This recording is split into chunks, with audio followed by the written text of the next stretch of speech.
Hello guys, bersama saya lagi dalam Alright Nopo Channel. Sekali lagi saya ingin membawakan anda perkara yang mengejutkan kita. Ya, kalau sebelum ini mungkin anda lupa sahabat semua bahwa pihak ISPRM telah mengarahkan ya anak kepada Mahathir Mohamad untuk mengisytiharkan aset mereka, kira-kira di dalam negara maupun yang ada di luar negara. Namun apa yang lebih mengejutkan kita hari ini adalah ya, apabila kedua anak Mahathir ini yang memohon untuk dilanjutkan ya, tempo untuk mereka isytiharkan harta. Wow, adakah begitu banyaknya harta mereka sehingga beberapa kali sebenarnya sudah pun meminta dan memohon kepada ISPRM untuk memanjangkan tempo. Jadi akhirnya hari ini kenyataan terkini ya daripada ISPRM menyatakan bahawa ISPRM setuju untuk beri lanjutan tempo isytihar harta dua anak Mahathir Mohamad. Jadi Suruhanjaya Pencegahan Rasuah hari ini sahabat semua mengesahkannya. Ya, mengesahkan bahawa mereka setuju untuk membenarkan tempo lanjutan pengisytiharaan harta dua anak Mahathir Mohamad, iaitu Mirzan dan juga siapa lagi seorang itu, saya lupa, mungkin kita boleh baca nanti. Jadi tanpa mendedahkan tempo lanjutan itu, Ketua Pesuruhjaya ISPRM Azam Baki berkata peguam kepada Mirzan Mahathir Mohamad dan juga Mokzani ya, Mirzan dan juga Mokzani telah berhubung dengan pegawai penyiasat ISPRM mengenai tempo pengisytiharaan harta terbabit. Katanya kita telah tetapkan tempo tarik mereka mula kena isytiharkan harta mereka. Jadi kita sudah capai persetujuan dalam perkara itu. Katanya selepas majlis pelancaran projek ya, dalam satu pelaksanaan pra-pelancaran projek kerjasama penerbitan dan juga program penerapan nilai integriti anti rasuah usaha sama ISPRM dan Institusi Terjemahan dan Buku Malaysia di Pusat Dagangan Dunia di Kuala Lumpur hari ini. Turut hadir Ketua Pengarah Pendidikan Malaysia ya Azman Adnan. Pada 18 Januari lepas sebenarnya, kedua-dua ahli perniagaan itu diberi notis untuk mengisytiharkan harta dalam tempo yang dinyatakan dalam notis mengikut Seksyen 36 Akta ISPRM.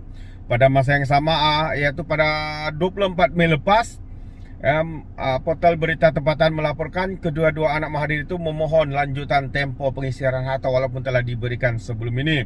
Dalam pada itu, media turut melaporkan bahawa Mokzani juga disiasat mengikut Akta ISPRM 2009 serta Akta Pencegahan Pengubahan Wang Haram, Pencegahan Pembiayaan Keganasan dan juga hasil daripada aktiviti haram. Jadi ini antara pendakwaan ya terhadap anak Mahathir, iaitu Mokzani ya berkaitan dengan pencegahan pengubahan wang haram, pencegahan pembiayaan keganasan dan hasil daripada aktiviti haram. Selain daripada harta-harta yang begitu banyak sahabat semua, yang sehingga kini ya mereka belum menyelesaikan untuk melakukan dan mengikut arahan ya untuk mengisytiharkan aset mereka ya di dalam negara maupun ya di dalam luar negara. Itu antara perkara yang menarik ya untuk kita ikuti, dan saya akan berikan ya update daripada masa ke masa berkaitan dengan isu ini. Perkara kedua, kenyataan daripada ISPRM juga katanya segera lapor jika jadi mangsa kes pemecahan Tanah Rizab Melayu. Jadi Suruhanjaya Pencegahan Rasuah Malaysia ISPRM menggesa ya untuk pihak yang percaya mereka telah menjadi mangsa kes pemecahan lot Tanah Rizab Melayu kepada Tanah Bukan Melayu untuk segera membuat laporan kepada agensi itu, katanya. Ketua Pesuruhjaya ISPRM Azam Baki bagaimanapun berkata, setakat ini pihaknya belum menerima sebarang laporan berkaitan kes seperti itu dan negeri-negeri lain dan menyifatkan apa yang berlaku di Perak baru-baru ini sebagai kes terpencil. Sekiranya pun katanya ISPRM menerima apa-apa maklumat atau laporan mengenai penyelewengan hal dalam hal berkaitan perkara jenayah menukar status Tanah Rizab Melayu kepada hak milik kekal freehold merupakan kesalahan jenayah yang sudah tentu kita akan lakukan siasatan, kata Azam Baki ya pada satu sidang media hari ini. Beliau berkata demikian selepas menghadiri majlis pra-pelancaran projek kerjasama penerbitan dan program penerapan nilai integriti usaha sama ISPRM dan Institusi Terjemahan dan Buku Malaysia di Pusat Dagangan Dunia Kuala Lumpur, yang mana turut hadir juga yaitu Ketua Pengarah Pendidikan Malaysia Azman Anan. Semalam seorang pengarah urusan sebuah syarikat hartanah ditahan SPRM untuk membantu siasatan ya dalam satu kes pemecahan lot membabitkan kira-kira 650 hektar tanah Rizal Melayu kepada Tanah Bukan Melayu di Mukim Manjung Setiakawan. Difahamkan syarikat suspek berusia 44 tahun itu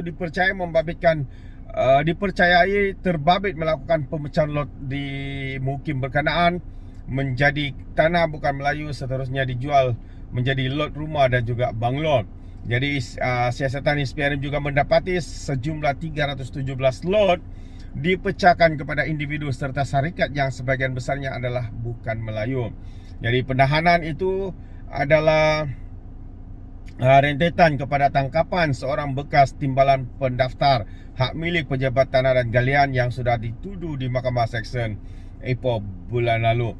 Jadi itu antara perkembangan yang menarik ya untuk kita fikirkan sekali sahabat-sahabat semua.